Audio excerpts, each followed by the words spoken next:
lied to. Your history has been altered. Your brainwaves have been tampered with. You have been indoctrinated. You always knew something was wrong. The truth will set you free. Buckle up. Strap on your tinfoil hat. Open your ears. Open your mind. Open the curtains of conspiracy. Welcome to episode 2 of the Curtains of Conspiracy.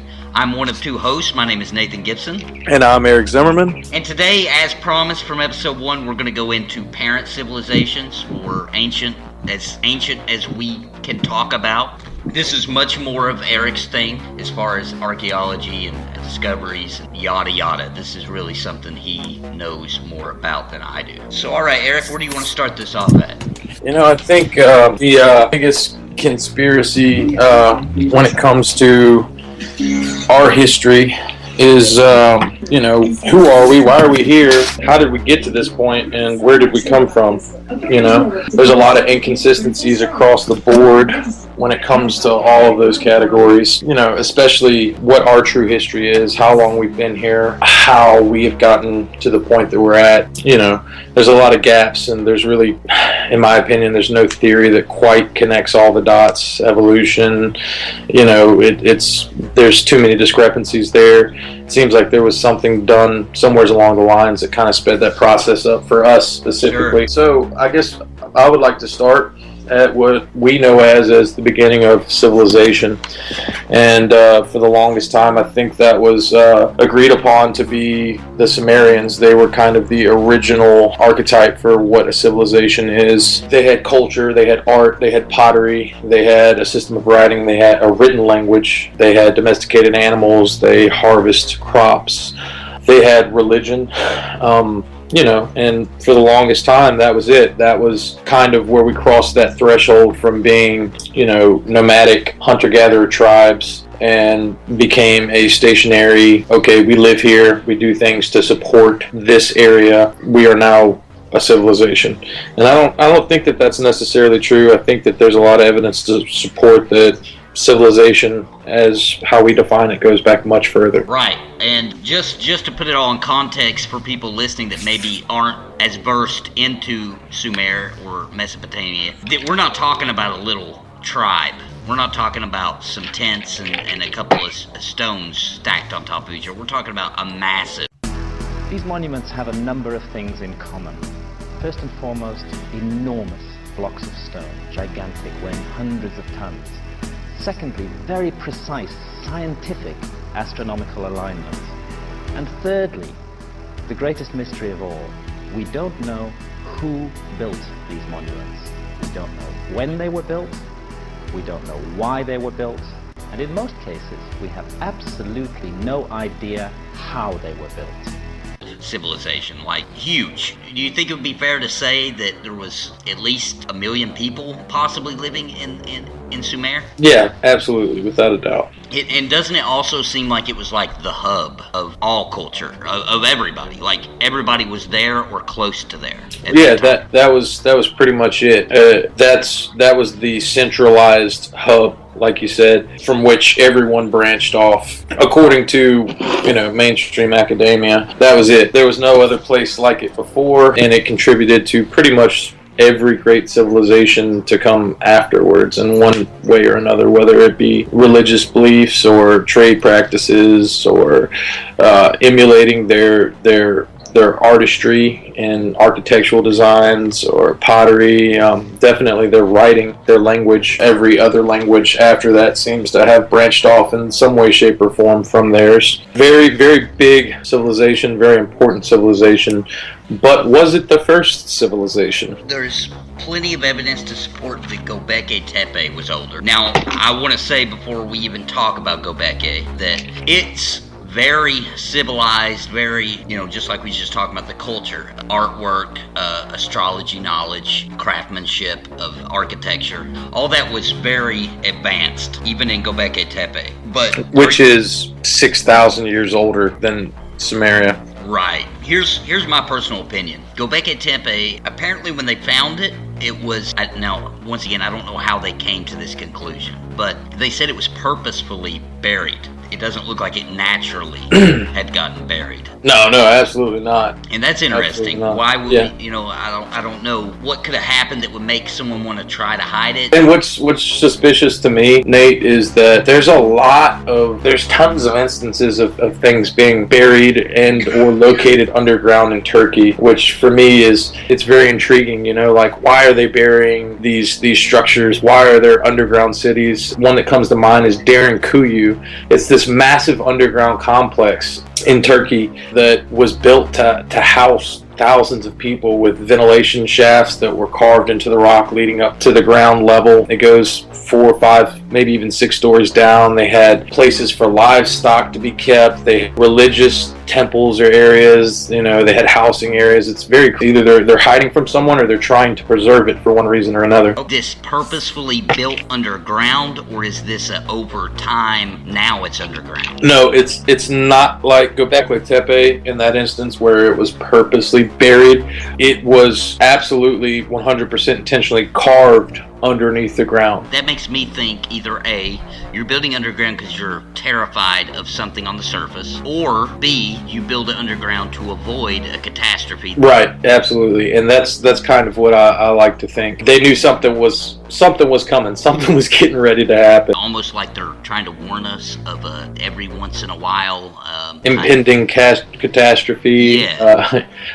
Yeah, absolutely, man. And I think there's tons of evidence to support the fact that there is some sort of cycle to whether they're natural disasters or not. There is a cycle of something that's happening that's triggering these devastating events all across the world, and every culture across the world has talked about it. They've written about it. It's affected them in some way, shape, or form at some point in time, and there's civilizations scattered all across the world that have literally just disappeared. We have archaeological evidence to support the fact that they were there and that they existed and they were a massive thriving civilization, and then it seems like one day they're just gone. Their cities have been abandoned, their religious centers have been abandoned. What's going on?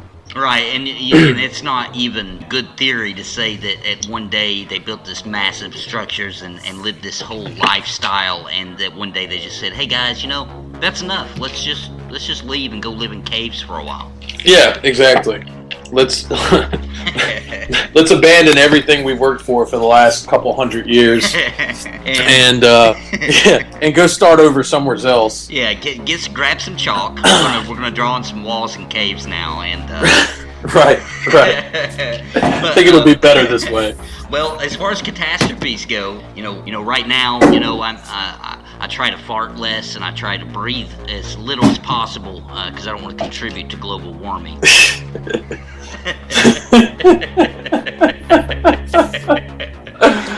Oh man.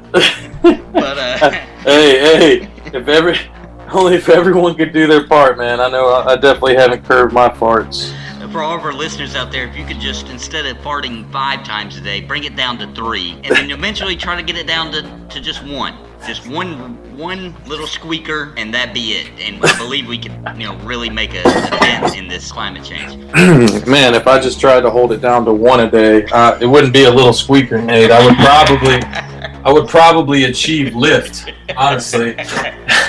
Probably propel me right off the couch into the ceiling. If you do that, make sure you wear a helmet for safety. Okay, so let's talk about Göbekli Tepe.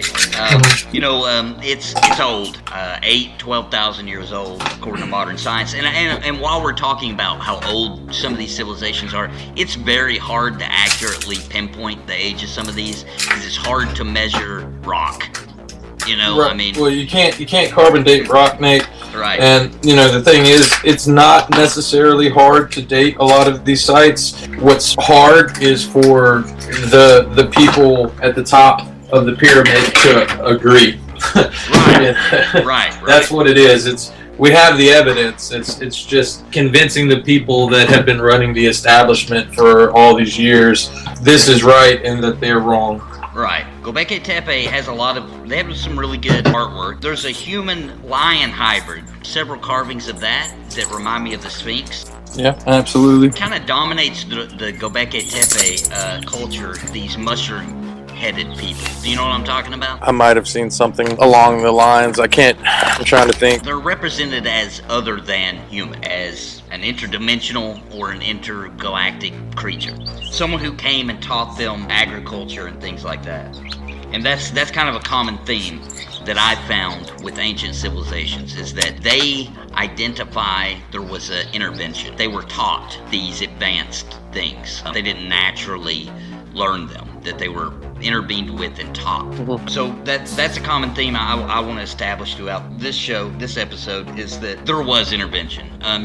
Humans we have absolutely no evidence to support that we slowly practiced building these monuments, or that we got better at them, at doing them over time. I mean, they're all really just as astrologically important and amazing in size as the one before it, or the one after. Well, in some instances, we do have physical evidence that say there were rough drafts of the pyramids. There were attempts that didn't work out quite as well, and that started off at one slope and then ended up, being finished at another slope. But that's, several thousands of years later in Egypt. So. Yeah, like what I meant was there's not like a evolution of these sites. It's almost. Now, I mean, obviously, I do believe that Göbekli Tepe, compared to Egypt, that Egypt was more advanced, but I also believe that Egypt was a larger culmination of people. Yeah, absolutely, with a definitely a larger pool of knowledge to reach in and grab from. Right, but they're both still just as amazing in what they accomplished, and these are, what? Absolutely, I think maybe years apart? Maybe is it, roughly 8,000 years apart. Maybe is it that kind of what you're saying is that the fact that we literally came out of the caves and then all of a sudden right. they're building Göbekli Tepe. Right, right. And that's kind of what we're taught, because science says that humans have only existed for 12,000 years as we are. Right. Well, my God, we just spawned into having some thumbs and built Göbekli Tepe. Like, yeah, right. That's not how things progress. Yeah, no, it's not. It's definitely not. If we were to go back in time, bring our laptops and our MacBooks with us, and let's just say we only went back to the 70s, and we brought these with us and showed them to the people in the 1970s, it would blow their mind. Yeah. They wouldn't know what to do. They would reverse engineer it. They would study it, and I mean, it would almost be like magic to them. Absolutely. And we're talking about a small course of years. Right. So, 8,000 years of culture and civilizations. It's just hard to believe we're still doing things the same way. And they're more advanced. I think the artwork got better. I think everything got better and more grandeur, but it was still, we're still telling the same story, I guess is what I'm trying to say. Right. I wouldn't even say the artwork got better, honestly. Göbekli Tepe is pretty impressive. I'm looking at pictures right here, and some of these pictures look like they could come straight off of a temple wall in Egypt 6,000 years later, 8,000 years later, True. As far as intervention goes, okay, where this knowledge came from, what's your personal belief on that? Or do you believe in it? Yeah, I do. I think that it came from somewheres. Right. I don't think that one day the light bulb just turned on and all of a sudden we were like, oh wow, let's build temples. Let's build these massive monuments that convey our beliefs. I definitely don't believe that they just randomly decided to spend all of this time and manpower, and I'm referring to Göbekli Tepe specifically here. I don't believe that we decided to spend all of this manpower and time and resources to build this massive structure, this massive site, very intricately built site. A lot of thought and planning went into this, and then turn around and bury it, Right. And whether that happened over a couple of hundred years or not, it still doesn't really make sense to me, unless they were trying to protect this knowledge. You know what I mean? Unless they did it for a very specific reason. Maybe they were trying to send a message to future generations. You know, maybe they were trying to protect some sort of knowledge that they did not want to be lost throughout the ages, which it seems like there's definitely a very high level of evidence to support the fact that there is a tremendous amount of knowledge that has been lost or almost diluted. Yeah, and just like we talked about, we didn't just walk out of a cave and build a giant temple. It's also hard to believe that we went from those type of monolithic structures to, once again, building crappy houses out of wood and tribal, and, you know, it's almost like we got reset in between them and then the us. next. Yeah, exactly. And it seems like, to be honest with you, you know, I believe that they're currently dating, and, you know, our dating systems could be flawed. I'm sure they are. But let's just use the conventional format that's been laid out for us, you know, for the sake of it right here. I think they're dating Göbekli Tepe at anywhere from 10 to 12, maybe even 14,000 years, or 10 to 12, maybe even 14,000 years ago. Let's say from the culture that built Göbekli Tepe to the next major culture that we acknowledge, which would be Sumer and the Sumerians, there's still a 6,000 year gap, right? Right. So what happened to the people that built Göbekli Tepe? They just came out of the woodworks, they built this structure, and then that was it. They were done, they retired, and nothing like it appeared for another 6,000 years, you know? Right. You know, and it very well could be a flawed dating system. It could be. I mean, to be honest with you, I think that carbon dating is pretty reliable to within maybe 1,000 years or so, give or take. For me, it's just, I think that that's evidence. I think it is evidence of a global catastrophe that maybe civilizations have been trying to warn us about. Maybe they knew that something like this was coming because they had been experiencing it, you know, and it could have wiped out any signs of precursory civilizations. Right. Now that's what I believe. I actually think Göbekli Tepe is what I would call, when I think of a timeline of the Earth, I think of Old World and what we're in now, which I would call New World. The Old World I consider to be pre-disaster, which, in my opinion, fossil records, things like that, was the flood. The one documented through cultures all across the world, the great deluge. And I think Göbekli Tepe is from pre-flood. I think that Sumer was the first civilization that built up around after the flood. Right. Okay. And there's a lot of evidence to support that, especially that it was a flood, because every civilization across the planet has written and spoke about it in some form or another. Yep. And there's a massive amount of fear inscribed in Sumer of the sky, and I think that's for two reasons, but one of them is that they knew that from the sky had caused this massive flood. In my personal opinion, and in the last episode we talked about flat earth, so real quickly I'm just going to dive into that because they connect. Our firmament, or our dome, you know, covers us, our atmosphere, as scientists call it. I believe it's solid, and that it literally split. I can't remember what science calls it, but it looks like a tear in the sky. But in any case, I believe that it ripped open, and I think beyond that firmament is water. And I think it changed our entire planet, our entire system, when it introduced this new water into the system. And that's what made us what we are today. I think we were hardier people before the flood. I think we were tougher. I think we had longer lives. I think our skin was even probably less water. I think we were made out of less water. Let me put it that way. It's funny that you say that, you know, especially that we live longer lives, because I think that, you know, when you do look back at recorded history, there's evidence everywhere to support the theory that we did live much longer, you know. Right. And something, this is one of those things where we were talking about it just recently, where, you know, we like to think that we know better than the people that wrote these stories. Right, exactly. Like, well, this guy said he lived for 160 years. Well, he didn't really know what he was talking about. That's not really what he meant. You know, here I am 5,000 years later, and I know better than what he wrote, you know? Right. And you know, every culture, I believe, has thought they were at their peak. I think the Egyptians most certainly believed that it just doesn't get any better than this, and maybe they were right. I'm not going to deny that, actually. actually.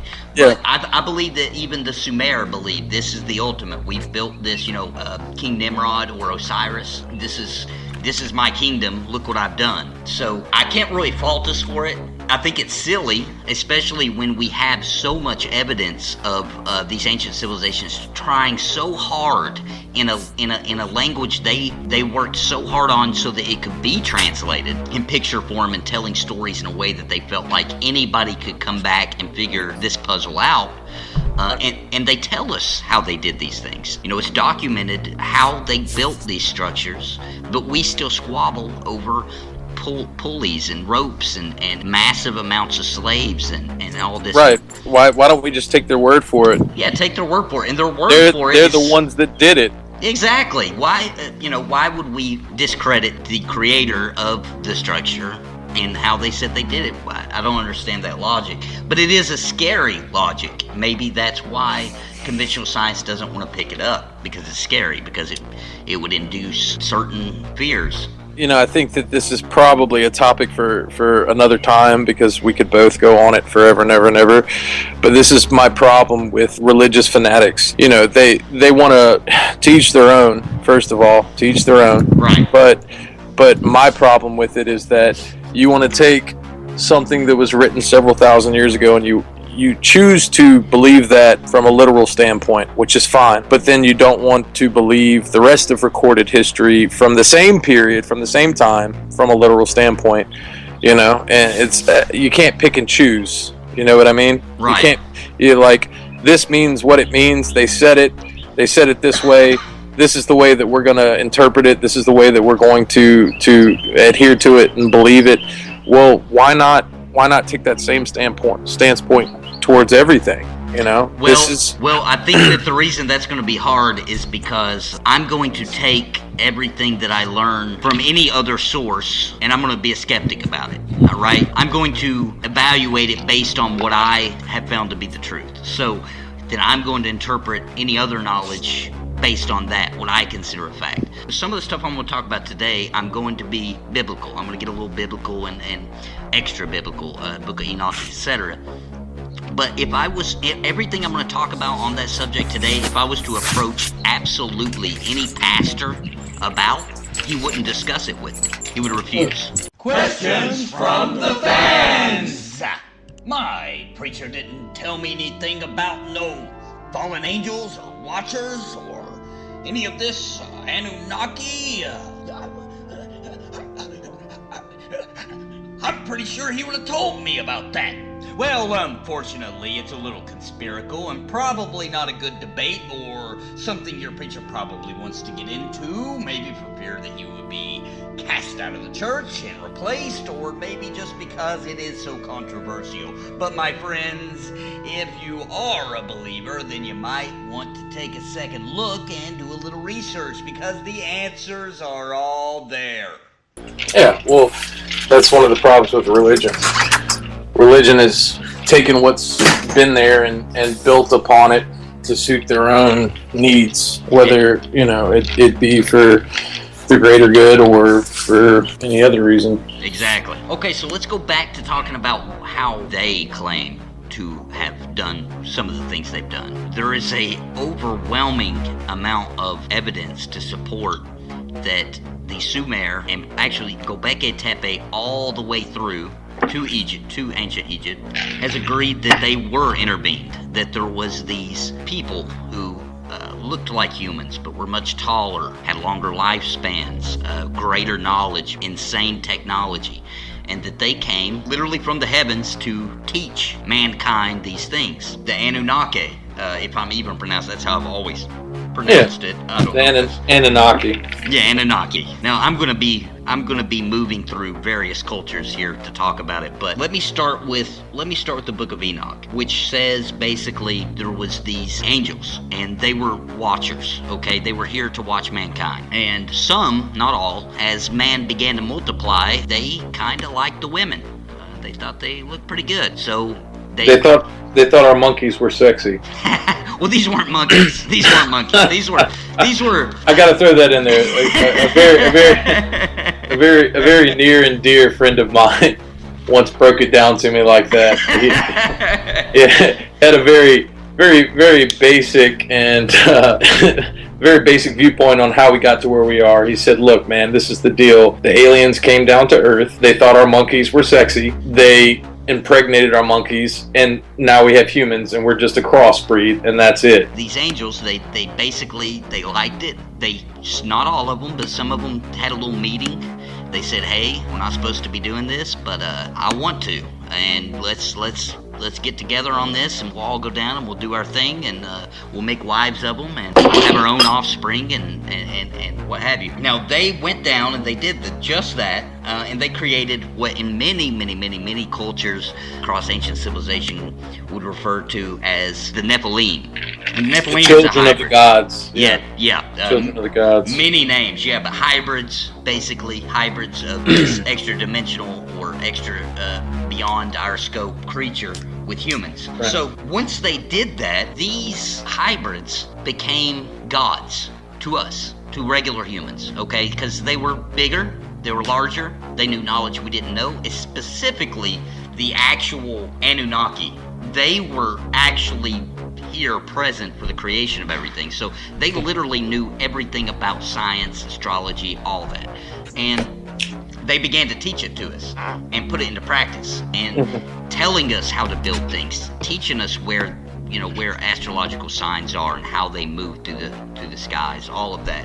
So Nathan, yeah, I'm gonna get you to hold your spot for 1 second, and so I'm gonna give you a scenario, right? All right. There's no evidence to support this theory, but this is just something fun to think about. So imagine us, current day, the technology that we have today. Now imagine us 1,000 years in the future. Right. Okay. If we don't destroy ourselves. Okay, that's a big if. It's a tremendous if. But where will we be technologically speaking in 1,000 years? We'll be pretty damn advanced. It would be magic to us now. It would be magic.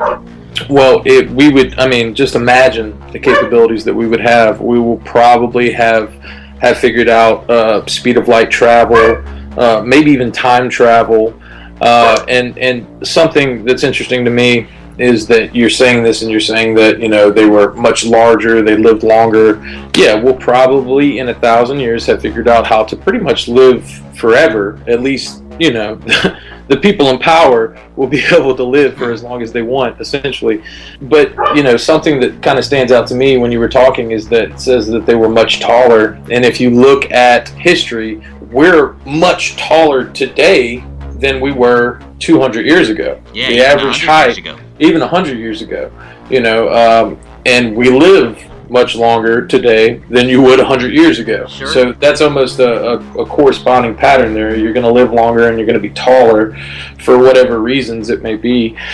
But it kind of, and I know this is really far out there, but it's fun to think about, like, okay, so these Anunnaki, what if they're just humans from a way, way distant time that have come back in time to kind of jumpstart civilization? Well, I like that theory, and it's no further out there than anything else we're going to be talking about. But my only problem with time travel is that I exist now, and this stuff already happened to me now. So if they went back in the past, they've already changed it. Therefore, it is what it is. And so I know it is history now, even though we haven't gotten to the future where they went back and did that. And I actually think time travel, I don't think we'll ever achieve it. I'm sure we'll do a show on it, because there's plenty of pictures and weird situations that seem to support it, that something has happened. The reason I don't think it will happen is because I feel like if you was to go back and change something even small, it would cause a butterfly effect. Right, that may maybe even trigger global catastrophes that wipe out civilization. True.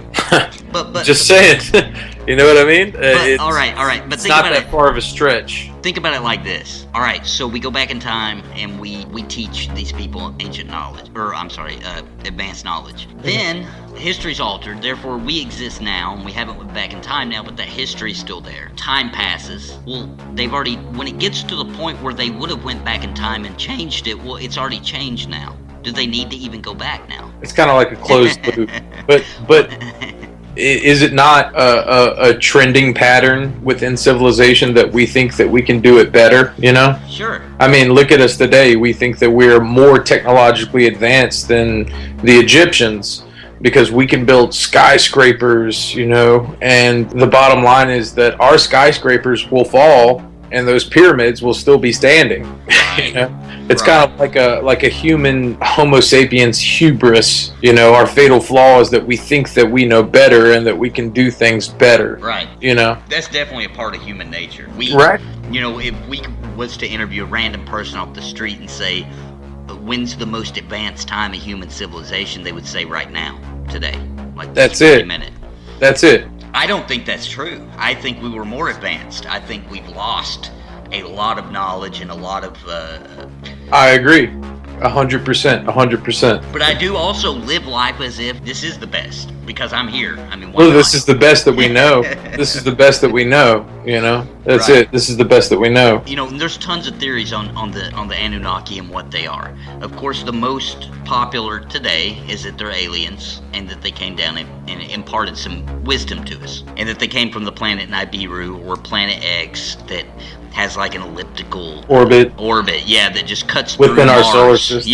Yeah. It gets close enough for them to jump off their ship and come check us out and leave a couple of masters behind to lead us. Right. So their masters thought our monkeys were sexy. And they created children. And they created children, which went on to be Hercules, the Nephilim. Right. And that would be, in my opinion, that would be the ancient gods. That, I mean, come on, these people thought they were real. They didn't just write stories and say, yeah, Hercules is here, he lives here, but, I mean, you just haven't seen him. But he's here, and you just missed him. You know, he just... Yeah. every time you come around to see him, like, you just missed him. Yeah, he's out on lunch right now. Yeah, he did some shows at the Coliseum. They were private though. You know, only invite only. We're sold out. I'm sorry. Right. So it's like they believed and really believed that these individuals existed. So who are we to say that they didn't exist? Yeah, I think they did, and I think they were part of that. And, you know, I think it went beyond humans. I think that, I'm not saying that they looked, then after they got done with human women, they looked over and said, you know what, that giraffe is pretty sexy too, now that we're here, so yeah. we might as well. Can't sleep after listening to my creepy crap? Well, check out Cookies and Coke for some comedy to unwind, feel better, and horse slap yourself to sleep. That doesn't make any sense. But I do think that there was some genetic manipulation on animals. Now, keep in mind, what I'm talking about right now...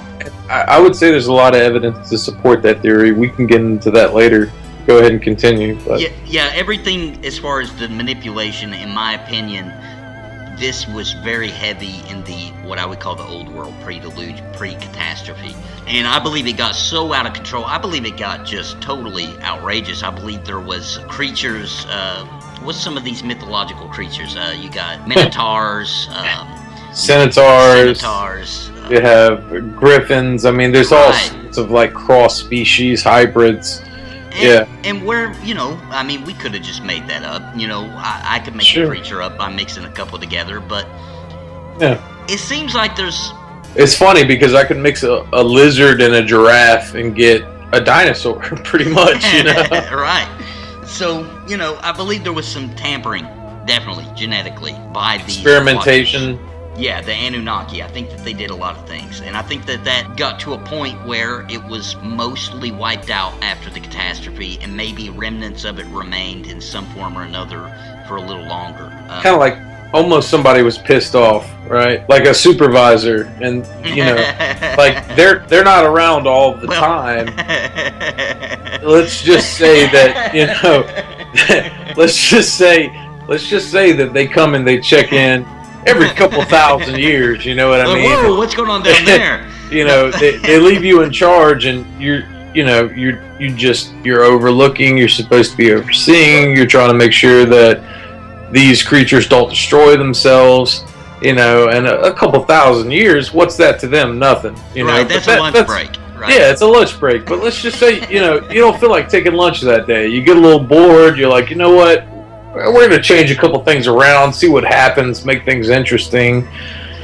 And, you know, by the time the supervisor comes back, there's fucking lions flying around in the sky and these Homo sapiens that are only supposed to live for 40, 50, 60 years. They're living for 300 years, and it's just like, okay, well, first of all, you're fired, and we got to start over from scratch. You know? Right, and that's kind of what I think happened now. Now, I particularly believe it's the Creator, it's God. I don't think he took a lunch break or anything. I think that he just handled it in his due time and took care of it through the flood. But I think that he genetically changed us with the flood. I think we're different than we were. And I think he did that obviously purposefully to shorten our lives, to make us more vulnerable, and for the most part to get rid of these creatures that were, I mean, there would have been no humans left had it continued, in my opinion. There would have been none of the original creation left. It would have been I agree. I like to liken things to current events, you know, so like I'm trying to imagine what the world would be like if Hitler had lived for 300 years. You know what I mean? Yeah. Or like, if Rome hadn't have fallen. Exactly. Right. What would the world have been like? Obviously, that's not a place that we want to live in. So. Right. So that's what I think. I think that was the intervention. The Sumer worshipped the Anunnaki. Their calendar was based off of when they returned, this elliptical cycle. They claimed they were their kings.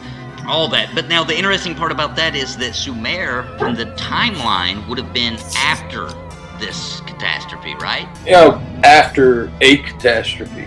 Right. They're after it. Then there had to either be some of these Anunnaki who survived, or some of the Nephilim that survived, perhaps some of the children, or something for it to continue beyond that. Now, I think that all of these ancient creatures that were hybrids existed pre, you know, maybe in Göbekli Tepe. I mean, there's a lot. Pre, like, deluge? Yes. Is that what we're saying? Yeah. Okay.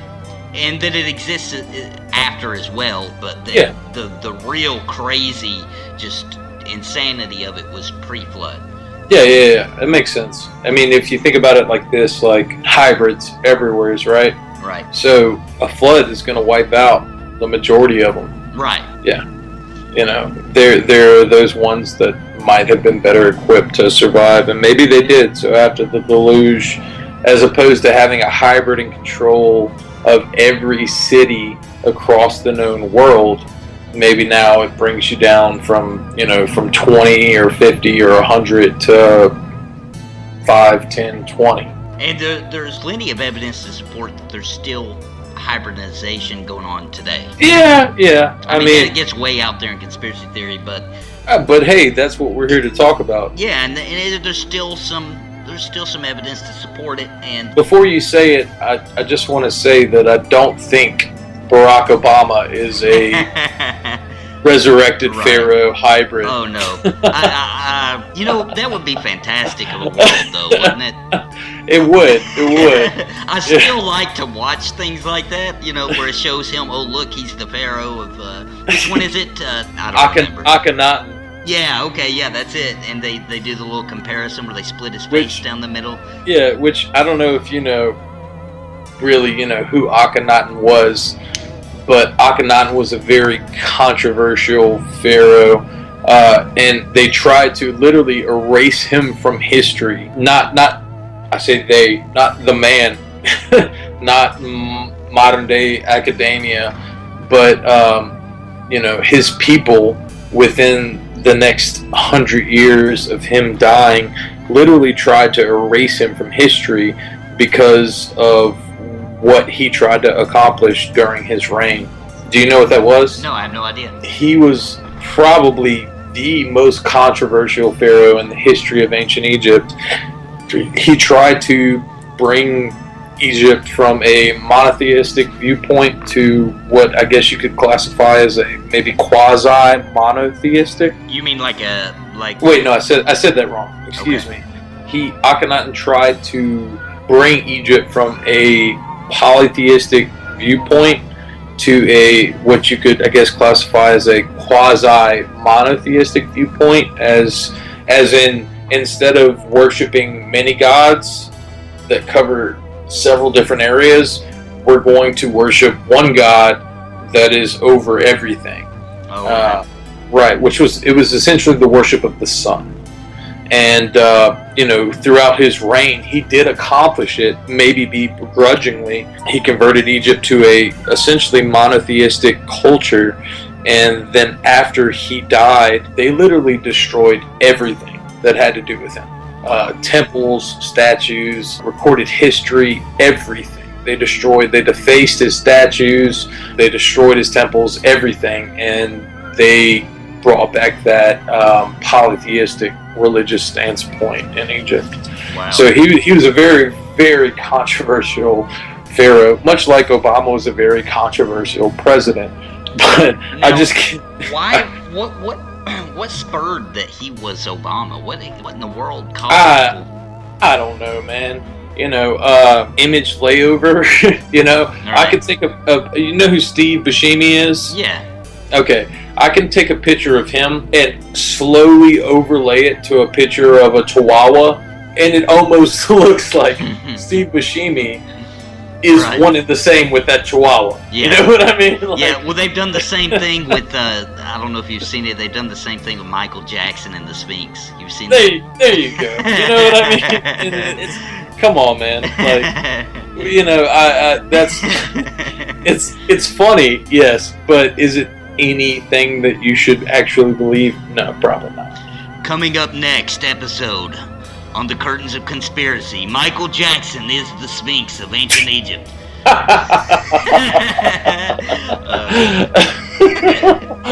Was the Sphinx the original moonwalker?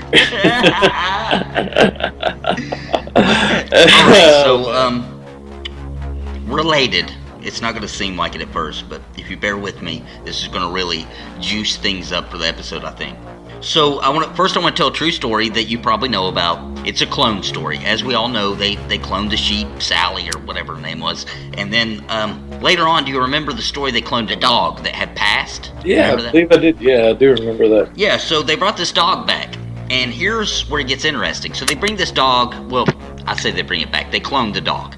This clone remembered the tricks from the original. So it somehow had retained the memory of the tricks it had learned in his previous life, I guess is the best way to word it. So that kind of, science went to a frenzy. Like, this is crazy. There's already the theory that information or memories were stored in the DNA. Yeah, genetic memory. Right, so this kind of proved that. However, then they decided to take it a step further. They made a clone of that clone, okay? And they separated the dogs. They weren't even in the same state, okay? They separated the dogs. Now, the clone A, the original clone, they taught it new tricks. Here's the crazy part. Clone B knew the tricks as well. So, scientifically, what this means is that consciousness, or memories, or who we think we are in our head, that implies that it's remote. In other words, we think of it as all of our things are stored inside of our brain, which they are. But there's obviously something beyond that happening.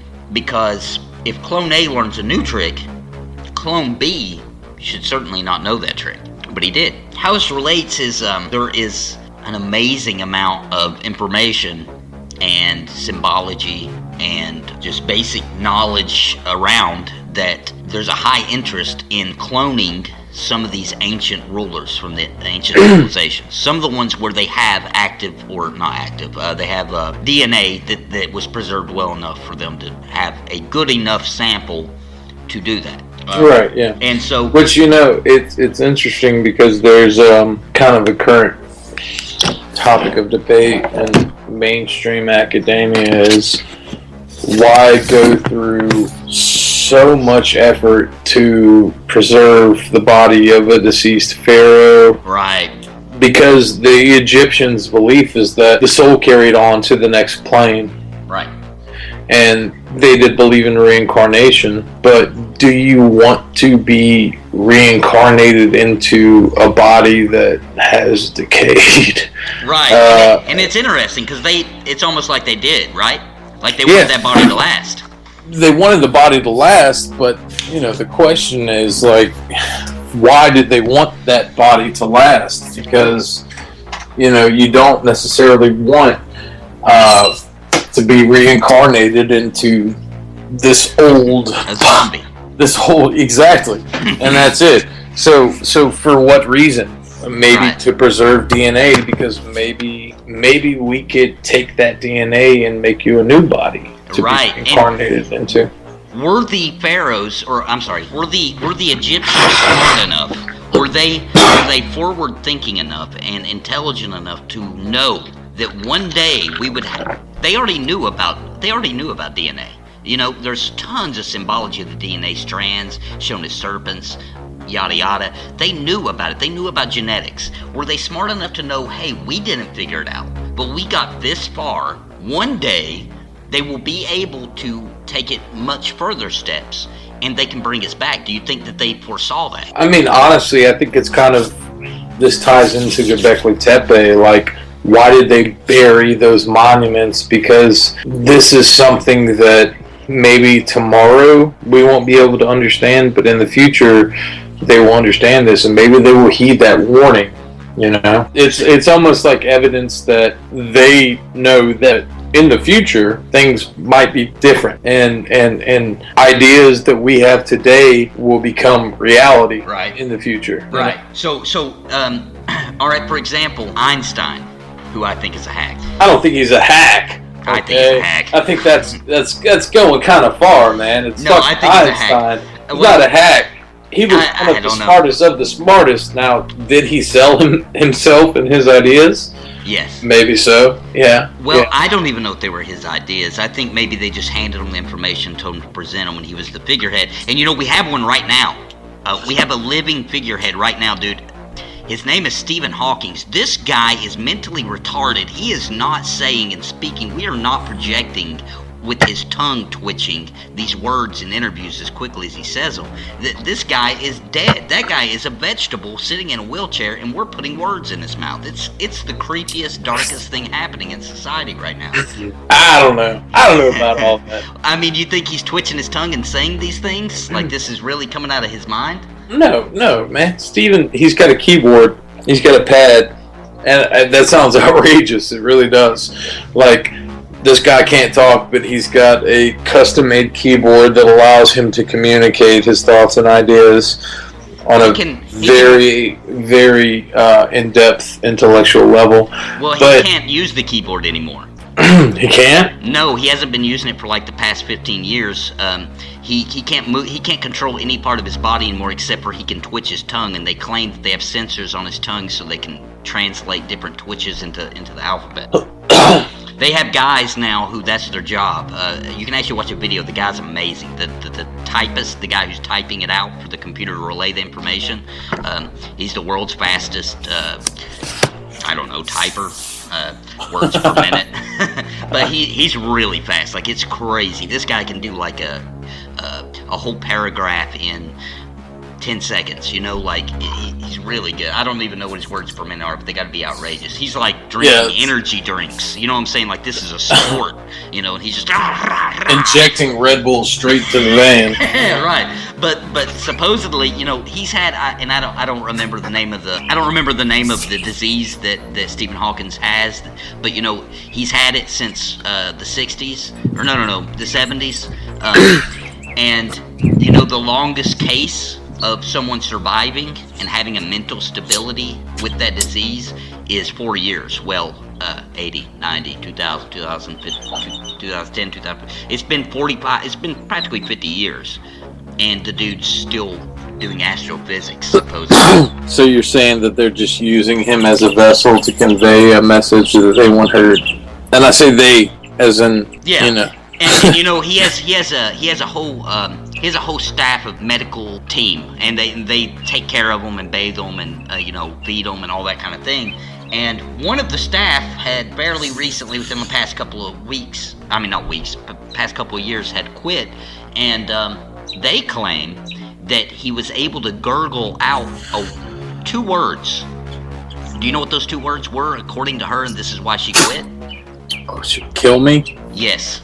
Really? Kill me. Yes. That was totally a guess, man. I haven't read that or heard that. Accurate. That was Kill just me. Kill me, please. totally a guess. I mean, For the love of God. dude, I can't. Honestly, I can't say that I would be too much different. Honestly, you know, like. But I believe he's the new mouthpiece. You know what? I think that he was beginning to branch away from the popular theory.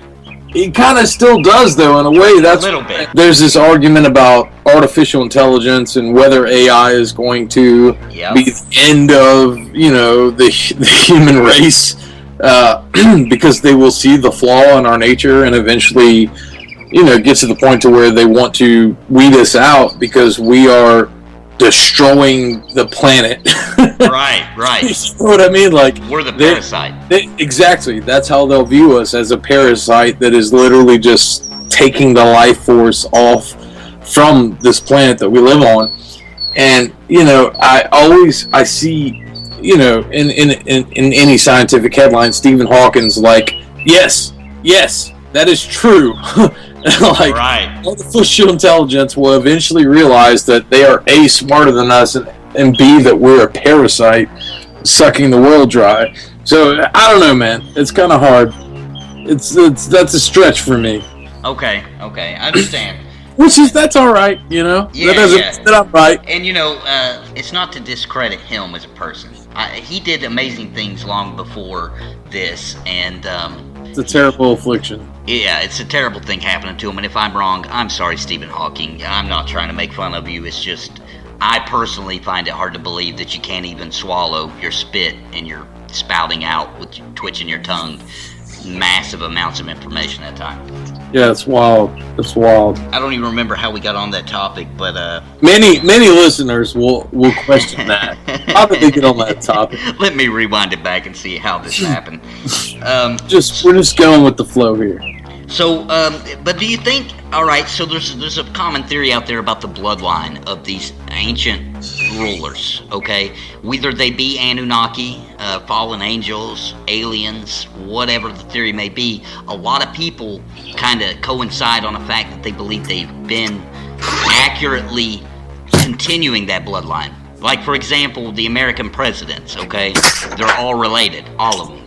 And their bloodline goes back to the Queen, or the royal bloodline of England. Yeah, and you can say that the royal bloodline of England goes back to Rome. The royal bloodline of Rome, which goes back to the royal bloodline of Egypt, which is kind of where a lot of people think that it all started.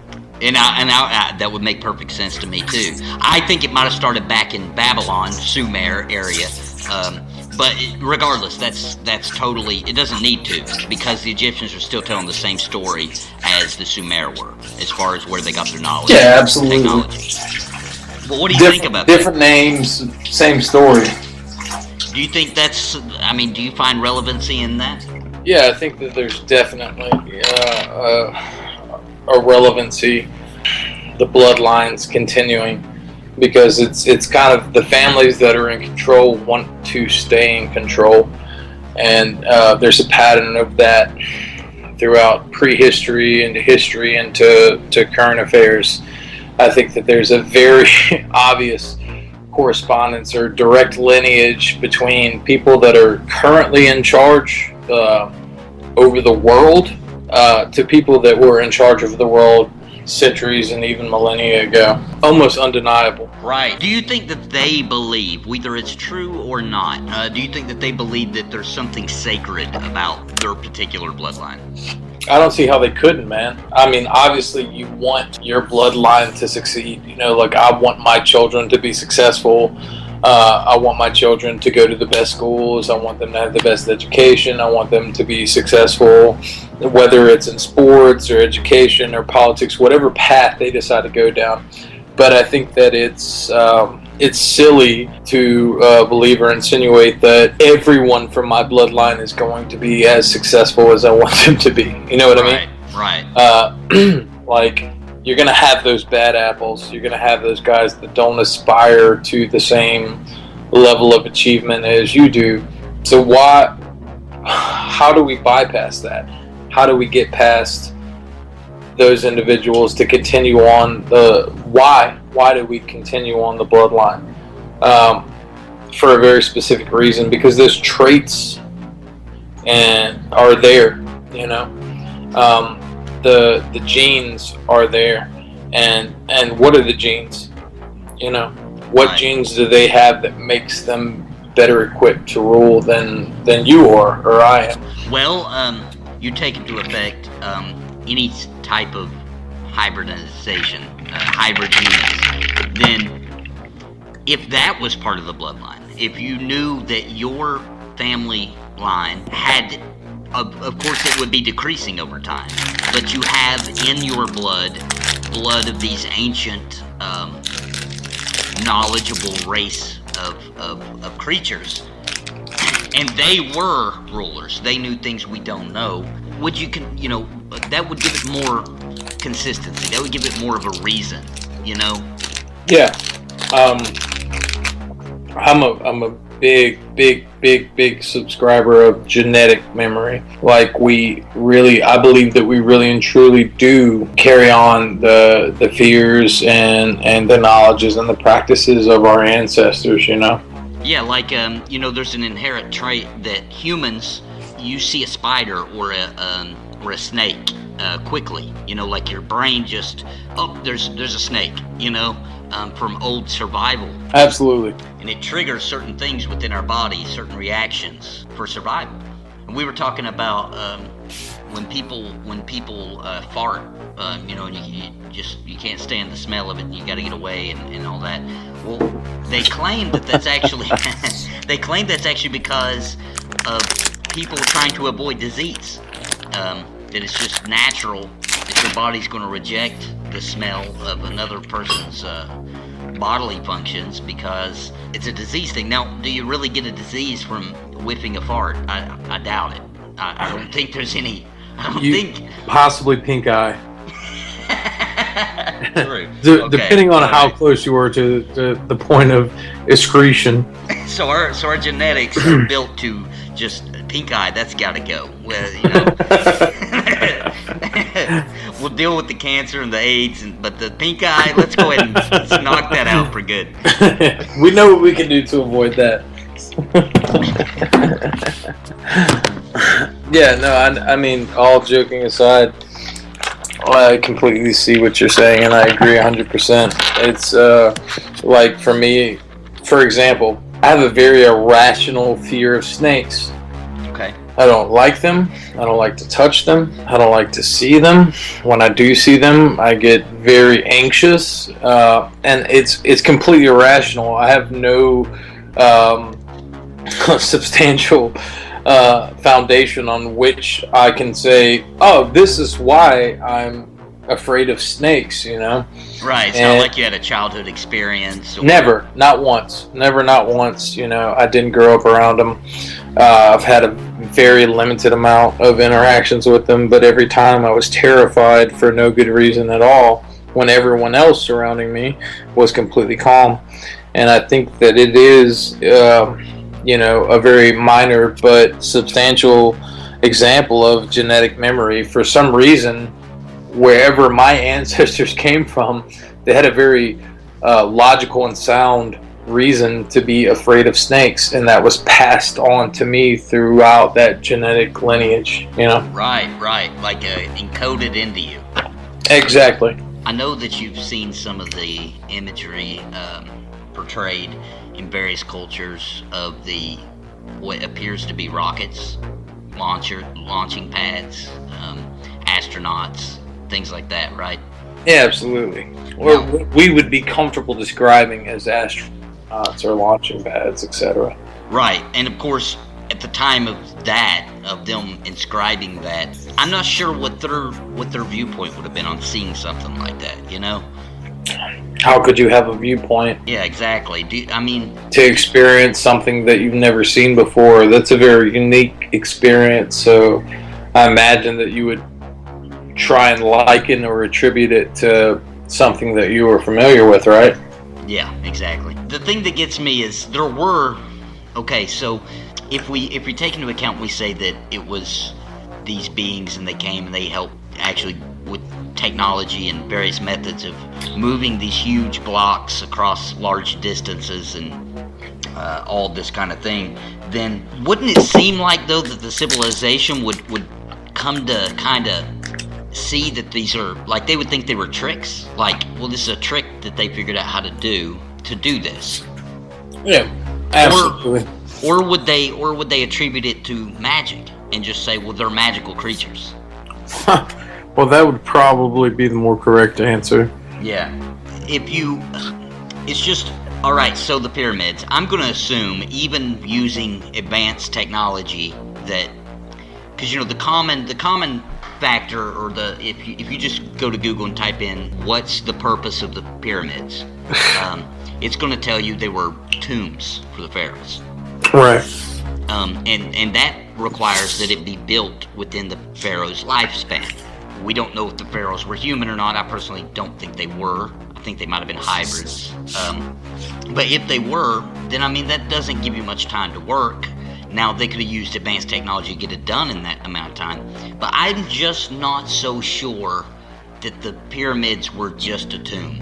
Oh, no, man. I feel like there's literally almost no evidence to support the theory that they were tombs. Right. And you know, have you seen the information about the harmonics that come off of the pyramids? Yeah, absolutely. And possibly they were power plants? That's something that I am extremely interested in myself, because they're built in such a way that they promote the gathering of energy and the what's the word I'm looking for? Dispersion? The consolidation of energy, okay, and the disbursement of energy. You know, it's really funny, man, when you compare the design of, let's say, the Great Pyramid on the Giza Plateau to that of a Tesla coil. They basically function at the same principal level. Underneath the pyramid is a giant system of underwater aquifers that create static electricity. Now, the stones on the outside of the pyramid are limestone, and what they do is they actually act as like a barrier. Like, let's say that we had a wire and we stripped a wire down. There's an outside area of the wire that is meant to contain energy to the point to where there is as close to zero loss as possible. And that's what the limestone acts as. It basically keeps that energy within the pyramid, and then there are other rocks inside of the pyramid that are very conductive, even hyperconductive, like granite. Granite is a hyperconductive material, and so what it does is, if you look at the pyramid, at the base it's very large, and so you have this underground aquifer that is creating this electricity that is being pushed up through the pyramid and, you know, consolidated as it reaches smaller and smaller levels and more focused, and then it goes up to the very top, which it's believed that there was a solid gold capstone on top of the pyramid. Right. Gold is a hyperconductor. Right. So think about it. You're consolidating energy, and you're focusing energy, and you're focusing energy the higher up throughout the pyramid that you go, and then you get to this hyperconductor at the top. What's the point of that? What does that do? Well, it directs energy in a very focused, and it's the only element that can focus energy with the minimum amount of energy loss. You know, it's one of the only. So, and it's literally designed to beam it at the highest point, which would be the top of the pyramid, the very top point of the inner pyramid, straight up. You know, so why is that? Why are they designed like that? It's almost exactly like a Tesla coil. Right. You know, which came around several millennia later. Yeah, and you have the carvings of the two pyramids holding what looks like a long cylindrical light bulb with the coils in it and everything. There's also a warning there about being careful not to take advantage of the knowledge of the power. what did they mean by that? Did they mean like, all right, guys, like, listen, as you go forth with this knowledge of us teaching you how to use ropes, pulleys, and slaves to build a pyramid, don't build too many pyramids. I mean, don't get out of control with it. No, I think that I think they were talking about the technology, the power that they were able to create using the pyramids. Yeah, I would have to completely agree with you. And even Tesla was destroyed, basically, his life and his career, because what was the first thing the U.S. government wanted to do with this technology? Create Well, a of death course. ray. Yeah, they wanted to militarize it. Which is exactly what the Egyptians... Now, I think when the Egyptians had all this, they thought that civilization would continue from there. Like, it would continue to build upon that. Like, I think they thought that their civilization would still be around and only added upon. Kind of like ancient Greece. Yeah. Which isn't what happened, but... I think that's probably every major civilization's hope, is that their legacy is accepted and built upon, you know? Right. And the Egyptians, the most specifically, were so obsessed with forever, you know? Building structures to last forever, afterlife, just... Reincarnation, absolutely. Exactly. We're just going to come back and continue to build upon these same principles. And maybe we should, to be honest. If we were... Maybe we have. Yeah, exactly. But not to the benefit of everybody. Of course not. Because it's never about the benefit of everyone. It's the benefit of the few, you know? Yeah. Those lineages that we touched on earlier, you know, how does this knowledge benefit them? Because, you know, I feel like a very fundamental principle of society, whether it be today or a millennia ago, is that there are leaders and there are followers. There are those who are enlightened, and there are those that take the word of the enlightened, whether it be for good or bad. Right. You know, and I think that's kind of, you know, the modern day metaphor is that there are a lot of sheep in the world that will take you know, the leader's word for a truth, regardless of the facts. Right. And you know, I think that's kind of the thing. That's the reoccurring theme throughout history, is that you have the ones that understand the knowledge that's there and they're trying to manipulate it to their benefit, and then you have the ones that blindly follow regardless of what they're told. All right. Let's take that and say, if we believe that our core governmental leadership, written history, has been by a bloodline of a specific bloodline. I mean, if it was a specific bloodline that has continued, then, okay, we know where we're at now. We can only contemplate where Egypt was at, or any ancient civilization. Do you think this intervention with humans, the sharing of knowledge, do you think that was inherently evil, or was it meant to be good and it's been perverted over the years, or what do you think about that? That's a good question, Nate. I feel like initially it probably didn't have a purpose. Oh, okay. I think that initially that sharing of information or the sharing of bloodlines was most likely brought about by selfish pride.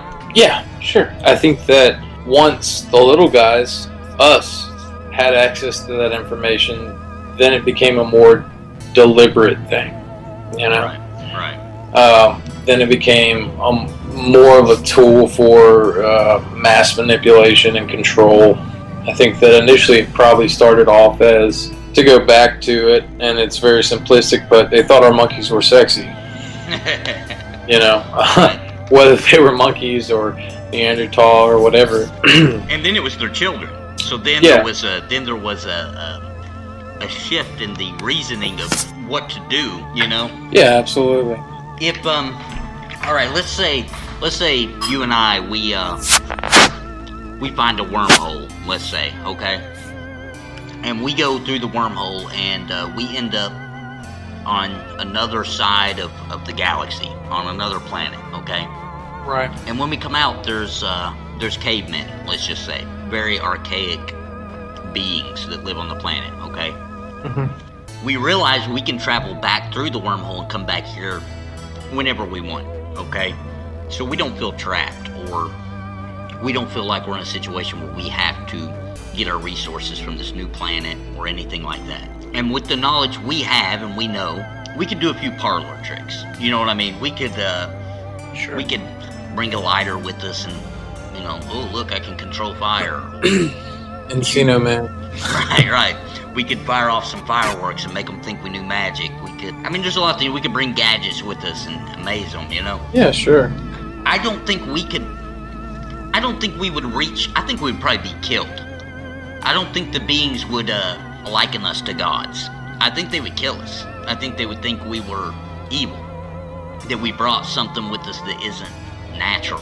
They would be scared of us, you know? They would either kill us quickly, or they would revere us as gods. Or they would worship us. Imagine if we brought something with us that actually benefited their society. Vaccines. You know, if we were to benefit them, then we would probably more quickly gain their favor and go to king and or god status. Right. To their culture. Right. It would be hard for them to defeat us. Yeah. Let's say they lived shorter lives than us too. Let's say they only lived like 10 years. Right. So we were ruling over this group of beings for, you know, 5 or 6 generations. Right. Well, eventually, after a few generations, they're not going to care about what Grandpa said. We would have to continue to innovate and continue to prove our powers. Which would be easy, I feel. You know. If you were smart. Right. If you were smart. If you went in, just went crazy and just showed, you know. Yeah, you don't show your whole hand right up front. Right. So I guess what I'm trying to say is, if we, you know, which I believe we did have intervention, I believe it was evil. You do? Yeah, I do, because I think that they went in with the whole thought process of we'll become their gods. And not only will we become their gods, but we're going to actually break apart what they are. We're going to inseminate and change and hibernate and make a hybrid of them. So they'll be like us. You know, we're going to make them like us. Right. Okay, if space travel is or was ever real, I'm pretty sure that if we started discovering a lot of different planets with life on it, I think very quickly a law would be made that we're not allowed to tamper with lower life forms. Right, like lower evolved, I guess would be, or adapted life forms. So if they're not at a certain technological point, we shouldn't even tamper with them, like show ourselves. We don't want them to see our clothes, our ships. That's going to alter their history, and that's not fair. Right. They deserve a chance to become who they are and figure these things out themselves. Right. So I see it as a perversion of history. We went from whatever we were doing, nothing to that scale, to these monolithic structures and amazing technological feats. Now we are something that they want us to be. Right. Yeah, they shaped what we became and how we view the world and even astrology, everything. I mean, we got our agriculture from them. It's still really what we use today. And I saw a thing where a guy was talking about if we naturally had domesticated seeds, for example, for farming. It would have required, say I just said, you know what, I think we can domesticate this seed. I think we can turn this into something we can control and grow and not be at the whim of nature. Right. I would have to take the seed, and I don't know anything about that, but this one seed would have to be passed on from generation to generation, a long period of time. And every time I passed it, I pass it to my son and say, all right, this doesn't do anything for you now, but take it, and one day, not you, not even your kids or your grandkids, but one day, we're going to be able to use this to grow food. So good luck surviving right now, but also I want you to take care of this responsibility. I think it would have been lost over time. They just said, well, screw that. I need to eat right now. I'm not worried about, my great-great-grandchildren. Right, so we almost resorted back to what we knew, hunter-gatherer type societies. Right. Before what would be before an intervention of knowledge, where we just lived. Right. We just One survived. thing goes wrong, say someone does have that original idea of let's cultivate this, let's massively plant this one grain and harvest it, and now we don't have to move around. One thing goes wrong, one bad season, Yeah. you have to resort back to what you know, almost. Yep. Unless one of two things. If there was an overseer of the project, okay? If the overseer had a long enough lifespan where it wasn't that big of a deal to him, he knew it was going to work, and he knew how much time it was going to take, and it's going to be within, a safe amount of time for him, he could oversee it and just force the humans to do it and say, well, you don't even need to know why, just do what I tell you to do, Right, yeah. That makes perfect sense, honestly. I don't remember what they're called, but the original creature that cows came from, right? And I think they're called like aurochs or something. Alright, yeah. Yeah, okay. Man, those things, they're massive.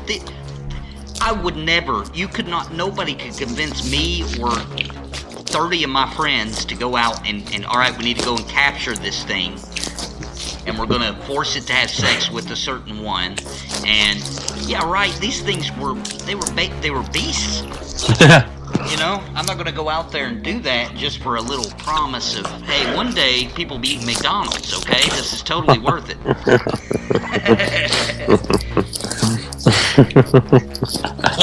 Right. So, it's just all these little things that science won't delve into and tell us the details because it makes it more outrageous. They just say it happened. It happened. Right. It's just not conceivable that people would do that, especially when they're just trying to survive. They're not, they don't have that. Hey, that means they didn't have to wrangle as many aurochs, right? How's that? Oh, because there was less of them? There was less of them, and they were smaller. They didn't have to eat as much. Oh, true. So they wouldn't even needed an auroch. They would have been happy with just eating, a chicken. That would have been plenty. Right. No, I see exactly what you're saying. It doesn't quite make sense. Yeah, and I feel like science, just to explain things like that, they just throw a big number at you. They're like, oh, well, it took 7,000 years. Oh my God, man. That makes it less believable to me. Right. 7,000 years. Where's the recorded history of this crazy project to make an auroch into a cow, Right. That's a pretty big project the Earth took on. Yeah, I think you're exactly right, man.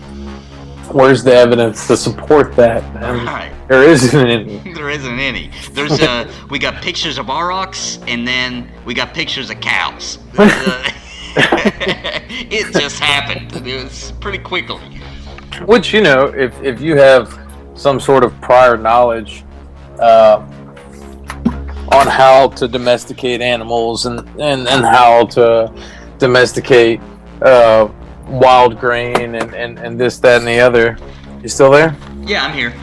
Then, yeah, I'm sure it probably is a relatively simplistic process if you have that knowledge, but just figuring it out for yourself, I mean, that's...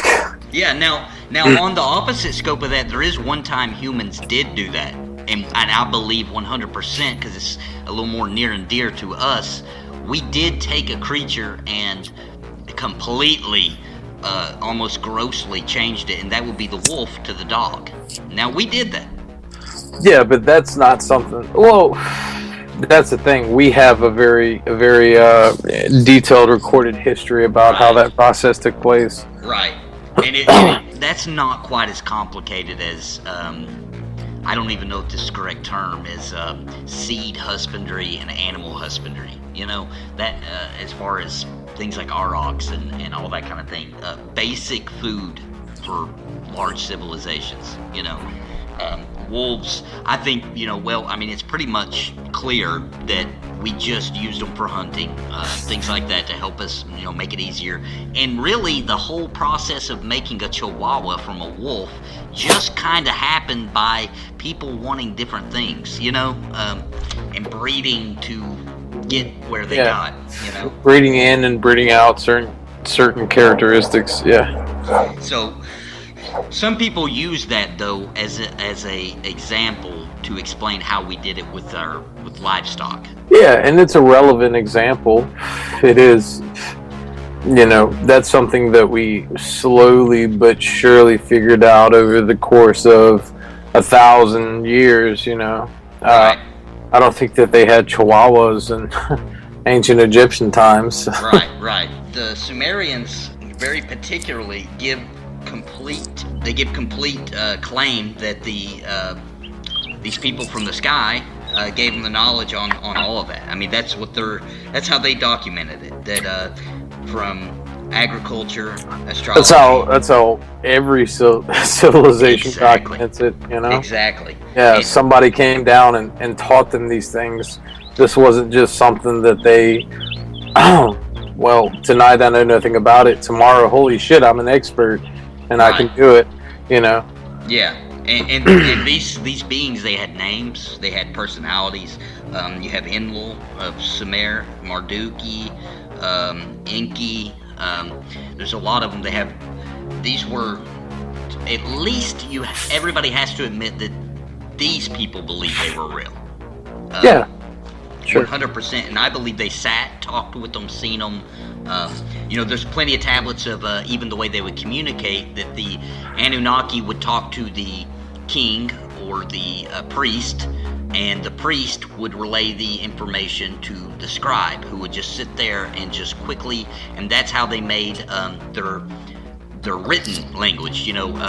Like Egypt they have their hieroglyphics, which is what everybody thinks of, and a lot of people think that was their language and how they wrote. Well, no, they had a simpler, quicker form that I don't know the name of. Do you?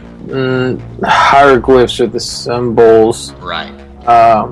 I don't know exactly what you're talking about. Like hieroglyphics is what the symbols are called hieroglyphs, or the style of writing.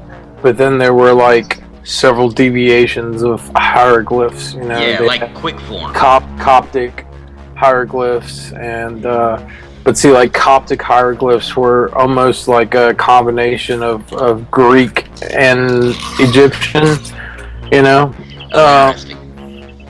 Yeah, there were several different, I guess you could say, almost generations and stylistic platforms of hieroglyphics that they used. There was Coptic, there were hieroglyphs, there's another one that I can't think of right now, right off the top of my head.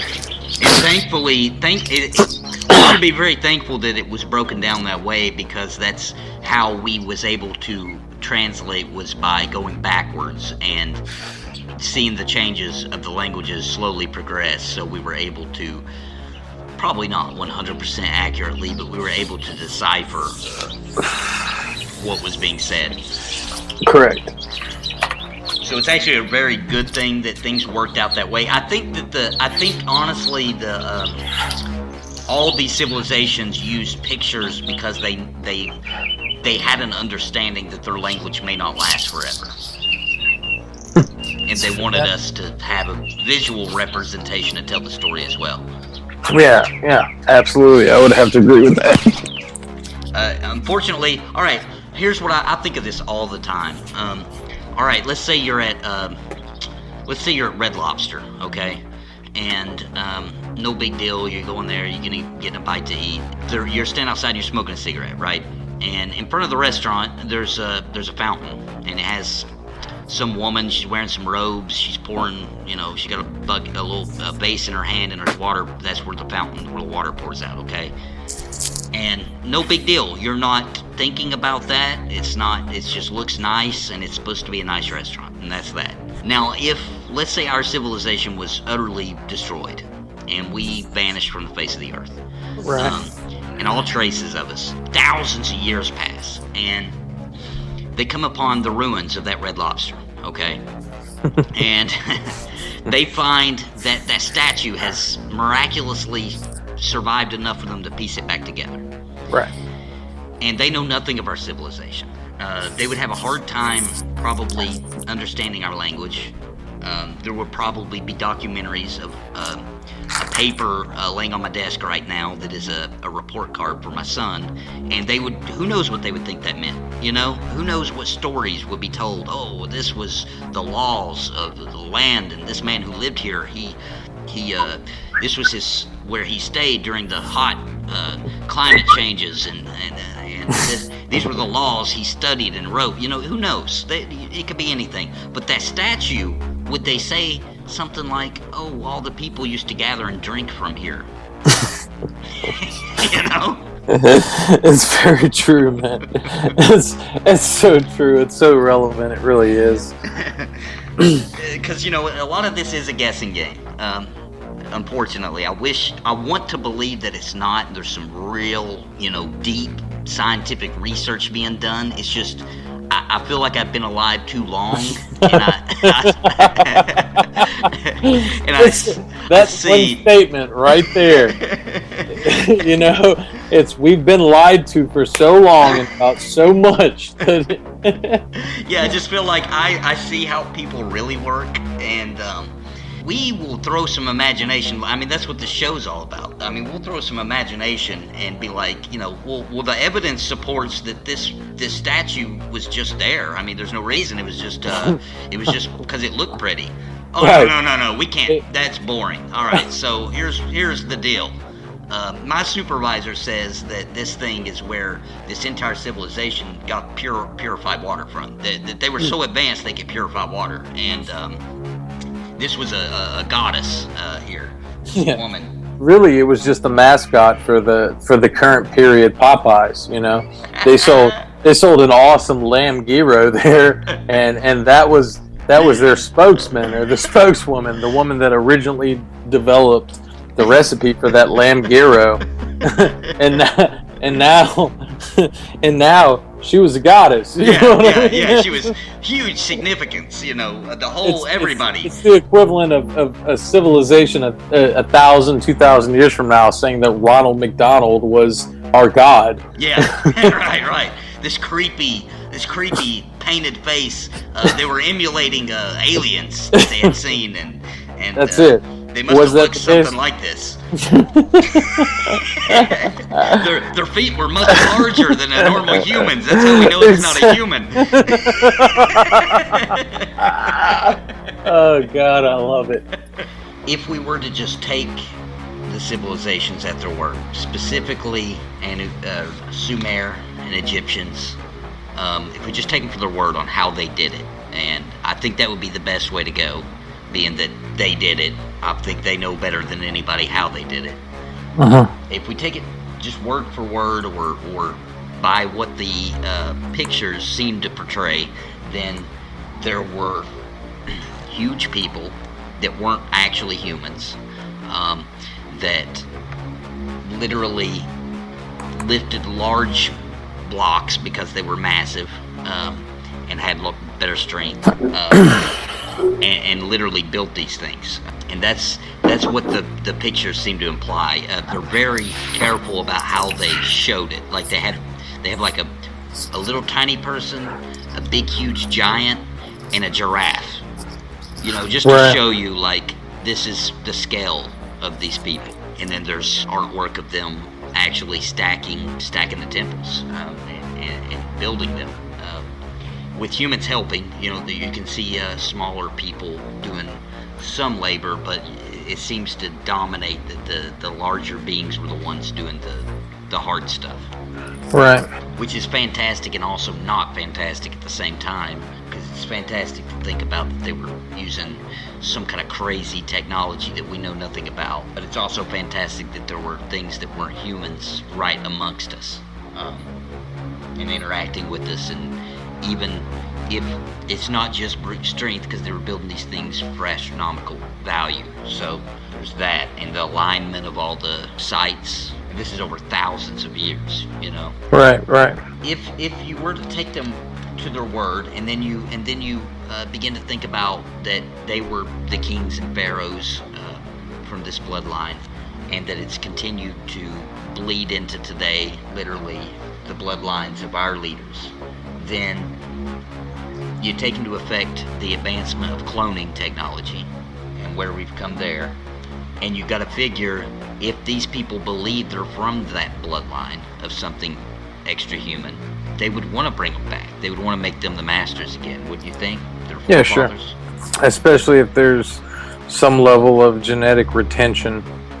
If you remember where you were when you left.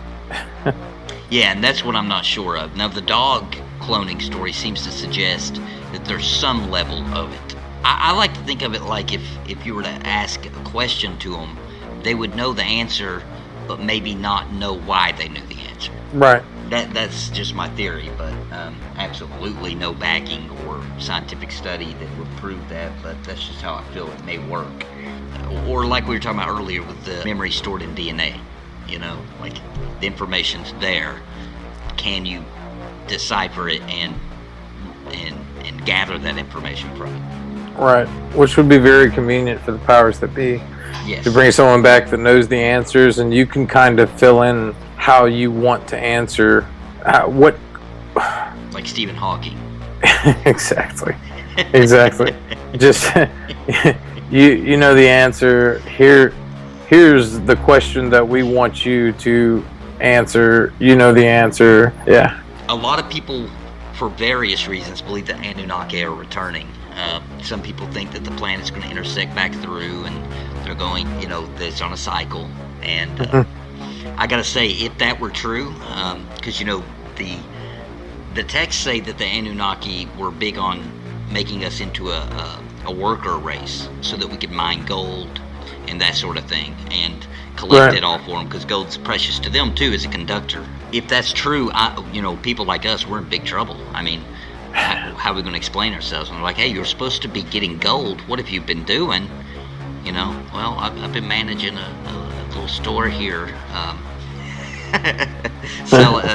doing service for people. we got some pretty heavy answers to give. Right. But my theory is that just like the Book of Enoch, they were here before. They seen us created. They're angels. They came down. They mated with women. They kind of perversed the world pretty badly, and they imparted wisdom. Just like the Book of Enoch. I mean, basically, the Book of Enoch literally matches up perfectly with the tablets of Sumer. The accounts, all the things he says that they had taught is exactly what the Sumer say that the Anunnaki taught them. And actually the names are even the same. They translate so closely that it's scary. And we're talking about Sumerian, Mesopotamian, all the way to Hebrew, Massive language jump there. And the translation is almost perfect. And I've even seen the theory that the Book of Enoch copied the tablets, but the problem with that is we hadn't found the tablets yet.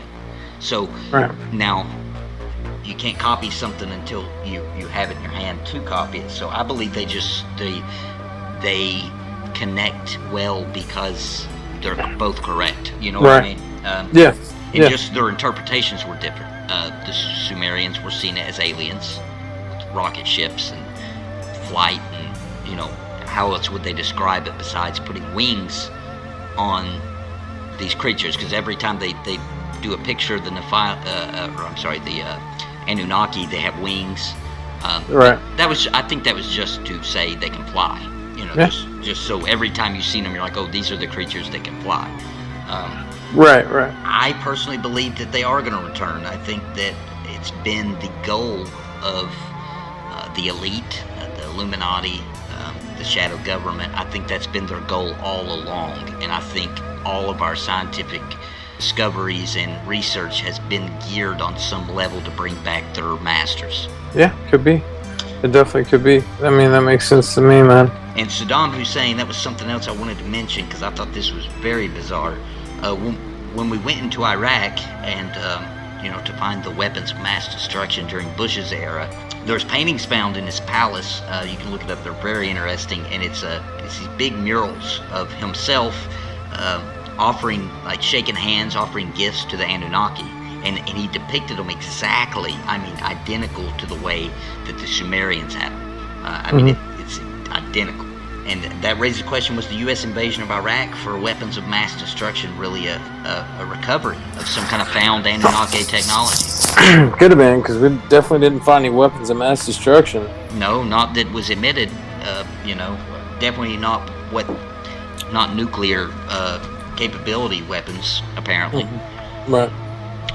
A lot of people like to think that they actually had the body of Osiris.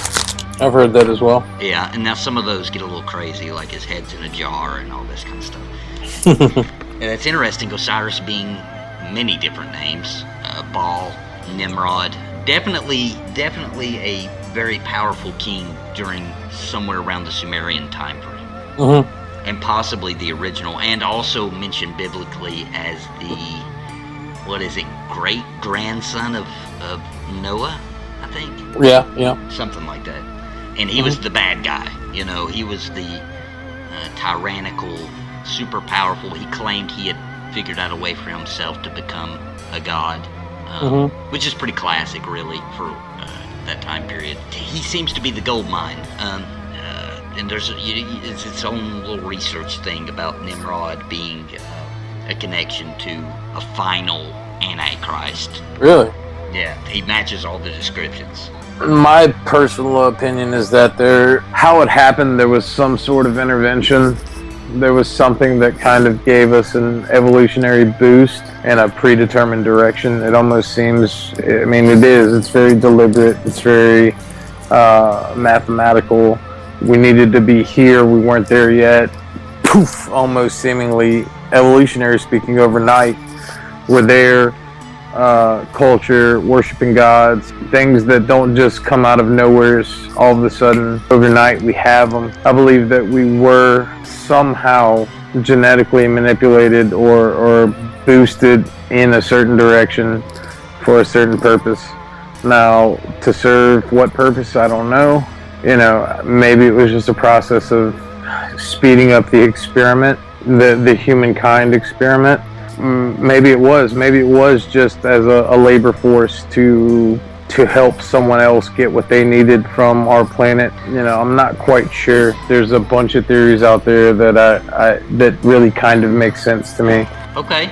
Do you have any vibe on what you want to do the next episode on? I don't know. There's a lot of different directions we can go in. What are you thinking? We could go into some of the more passionate conspiracy theories, things that people are super divided on, or you've got the Watergate. Well, no, I don't. JFK. No. I mean, like what do you 9/11. We could do, or actually, to be honest with you, I would love for you to maybe, if that's something that you're well informed on, I would love for you to maybe answer some of my questions on 9/11, because I definitely have them. Yeah, I'm definitely well informed. Okay, well I'm all about it. All right, cool. Well, we'll do a little 9/11 next time then, and that'll be an easy one for me. I totally absorbed myself in that for way too long. It almost seems boring to me now. Just absorbed so much from it. They did it. It was an inside job. There's nothing to talk about. Yeah, I feel like they all but admitted it. Like, I feel like it's much worse than the moon hoax. Like, they just were like, hey, look, we can't even say this is true because it's impossible to be true. So let's just stop talking about it. And we'll talk about, oh, look at that, we're at war. Thanks for joining us for another episode of The Curtains of Conspiracy. And as usual, never forget, all you have to do is open your ears, open your mind, and we'll open the curtains of conspiracy. That's it. Thank you. I'm Eric Zimmerman. I'm Nathan Gibson.